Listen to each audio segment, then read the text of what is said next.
Paul Heyman did not need to throw a single punch. That is the most terrifying part of all of this. The most calculated, most cold-blooded, most ruthlessly efficient act of revenge in WWE in recent memory was executed without Paul Heyman breaking a sweat, raising his voice beyond his normal cadence, or putting himself anywhere near physical danger. He just made a phone call. He pulled a string. He whispered in the right ear at the right moment. And then he sat back and watched Bron Breakker do what Bron Breakker was born to do. Seth Rollins is not okay right now. Let us be very clear about that. What Bron Breakker did to Seth Rollins on Raw was not a wrestling angle. It was not a competitive exchange between two performers feeling each other out ahead of a future match. It was a demolition. It was a message. It was Paul Heyman sending the most physically explosive, most dangerously powerful young animal on the entire WWE roster directly to Seth Rollins' doorstep with one simple instruction: make him pay.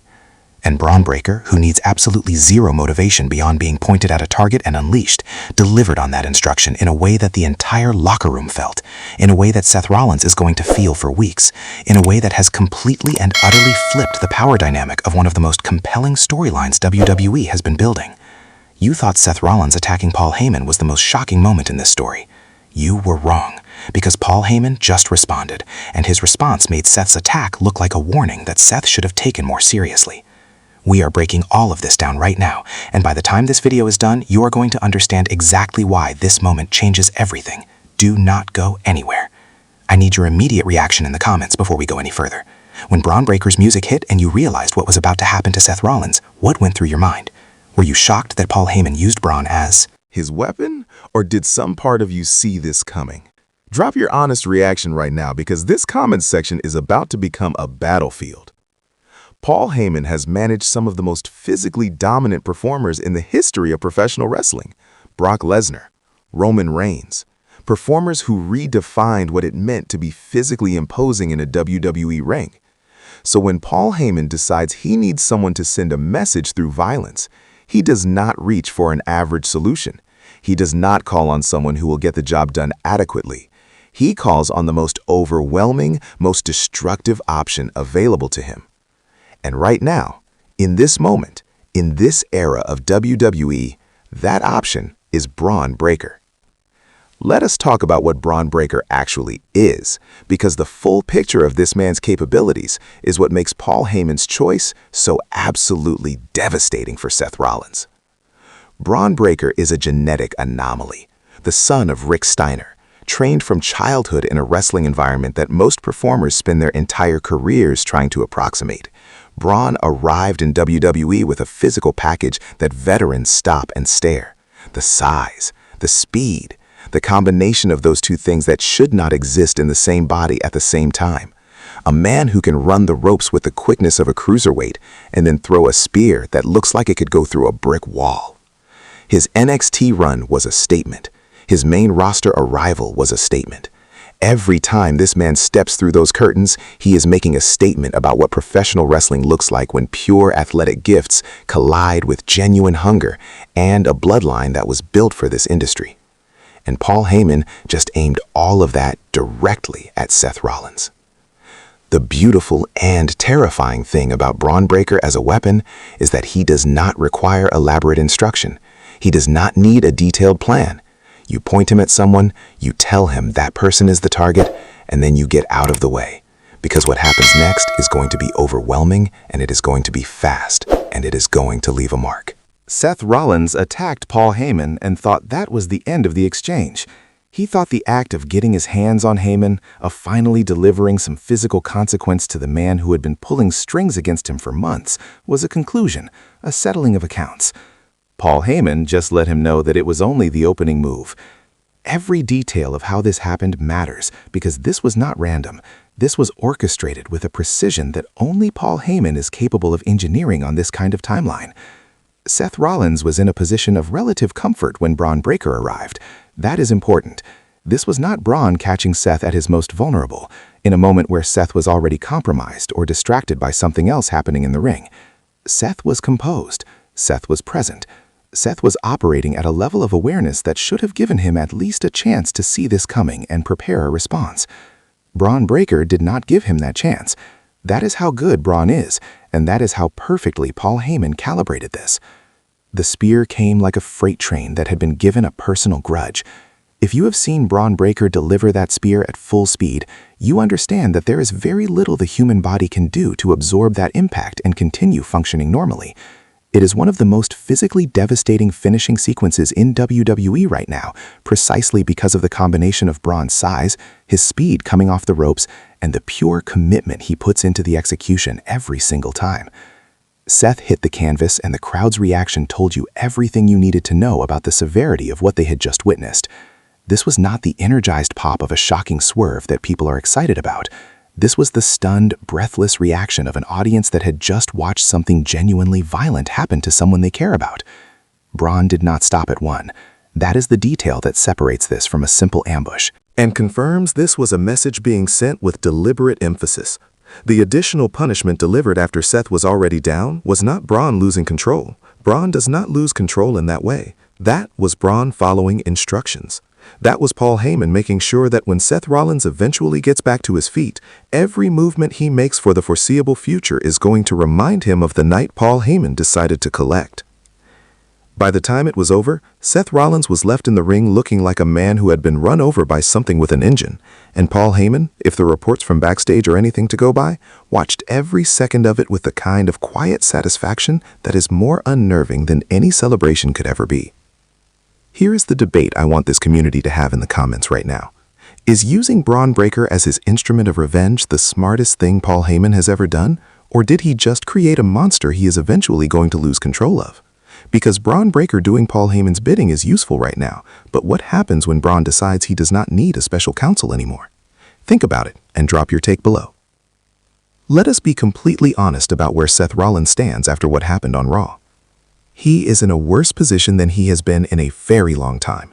Not because of his talent, not because of his ability in the ring or his value to WWE as a performer, but because the sequence of events over the last several weeks has systematically stripped away every advantage he thought he had and replaced each one with a new problem. He attacked Paul Heyman thinking it would give him leverage. Instead, it got him arrested and created the justification for everything that followed. He came back from that situation thinking the worst was behind him, and then Bron Breakker put him on the mat in front of the whole world and reminded him that Paul Heyman's reach extends far beyond what Seth had accounted for. Here is what makes this so psychologically interesting from a storytelling perspective. Seth Rollins is a man who lacks self-awareness. He is not a performer who stumbles into situations without understanding the landscape. He is one of the most intelligent, most calculated presences on the roster, and he knows it. His entire identity is built around being the guy who sees the angles, who understands the game better than his opponents, who outthinks the room even when he cannot outmuscle it. Paul Heyman just made Seth look like he did not understand the game at all, and that might be more damaging to Seth Rollins than any physical injury Bron Breakker inflicted. Because now, Seth has to answer a question that nobody wants to have to answer publicly. What do you do when the thing you thought was your greatest strength, your intelligence, your ability to read situations and respond strategically, gets completely outmaneuvered by someone operating at a level you did not fully account for? How Seth Rollins answers that question is going to define the next chapter of his story in WWE. And right now, with Bron Breakker in Paul Heyman's corner, there is no easy answer available to him. This video to appreciating what Paul Heyman just pulled off because it deserves to be recognized for what it is. Seth Rollins physically attacked Paul Heyman. That is an act that in any normal power dynamic would represent a decisive victory for Seth. He got his hands on the man who had been tormenting him. He delivered physical consequences to someone who had only ever operated through words and manipulation. He did the thing that every person watching had been wanting someone to do to Paul Heyman for months. And Paul Heyman turned it into the worst possible outcome for Seth Rollins, without once putting himself in a position where he could be touched again. That is not luck. That is not improvisation.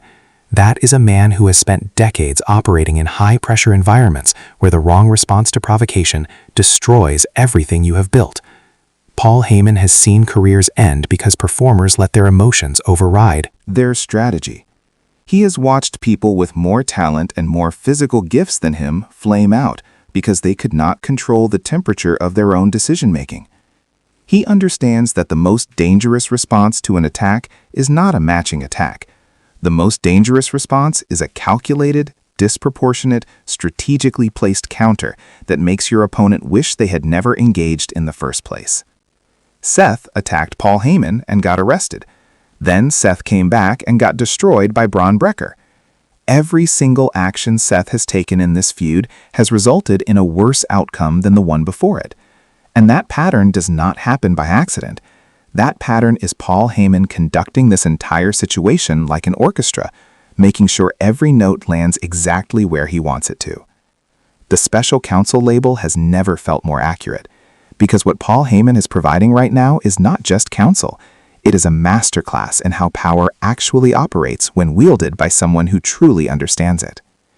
Booking question for the strategists watching this video. How do you get Seth Rollins out of this situation? He cannot outmuscle Bron Breakker. He cannot outmaneuver Paul Heyman in a straight strategic exchange, because Heyman has proven he is operating 3 steps ahead. So what is Seth's path back to any kind of power in this feud? Drop your booking in the comments. I genuinely want to read every single response, because this is a hard problem.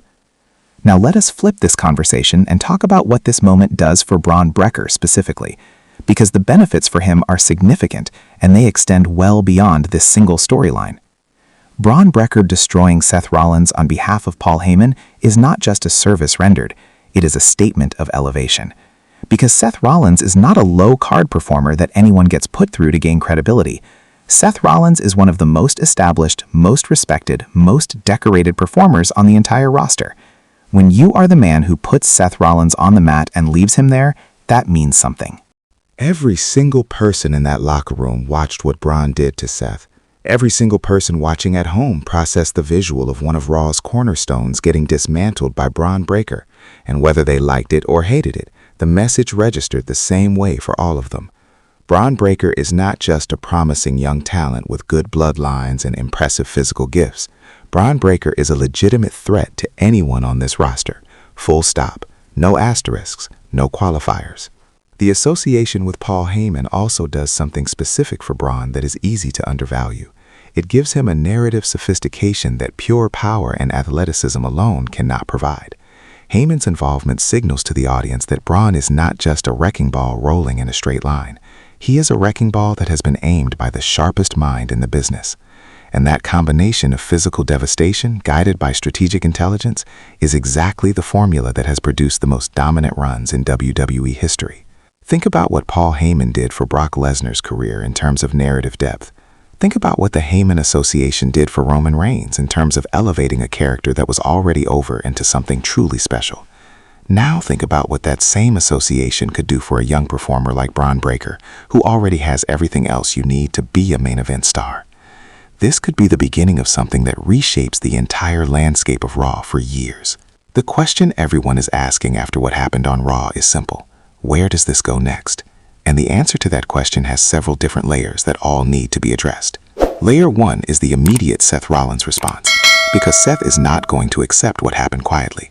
That is not who Seth Rollins is. He does not absorb a beating and retreat. He does not look at a bad situation and decide that the smart play is to walk away and let the people who hurt him have their victory unchallenged. Seth Rollins comes back. He always comes back. And when he does, the fire that was already burning inside him before Bron Breakker put him on that mat is going to be something considerably more intense and considerably more focused. The question is not whether Seth responds. The question is how. And specifically, whether Seth responds with emotion, which is what Paul Heyman wants, or whether Seth finally decides to match Heyman's strategic approach with one of his own. Layer 2 is the Bron Breakker situation, and specifically, how long the Paul Heyman Association serves both parties. Paul Heyman is useful to Bron right now because he provides narrative direction and elevates the stakes of every confrontation. But Bron Breakker is not someone who exists comfortably in a supporting role for very long. His ambition, his physical dominance, his sheer presence demands a storyline that is ultimately about him and not about Paul Heyman's agenda. The moment will come, sooner or later, when those interests diverge. And when they do, Paul Heyman being in the middle of that situation is going to be very interesting television. Layer 3 is the championship implications. Because all of this chaos, all of this violence and positioning and strategic maneuvering ultimately has to be pointed at something of tangible value. The most logical destination for a story this hot, with this level of intensity and this many compelling moving parts, is championship gold. And whoever ends up holding that championship when the smoke clears from this particular war is going to have earned it in a way that the audience will remember. Last question, and this is the one I most want the comment section to go crazy over. Long term, who comes out of this entire situation as the biggest star? Seth Rollins, who goes through the fire and comes back stronger? Or Bron Breakker, who gets elevated by destroying one of Raw's most established names while operating under Paul Heyman's guidance? One of them has a higher ceiling coming out of this feud. Who is it and why? Drop your take below. This is exactly the kind of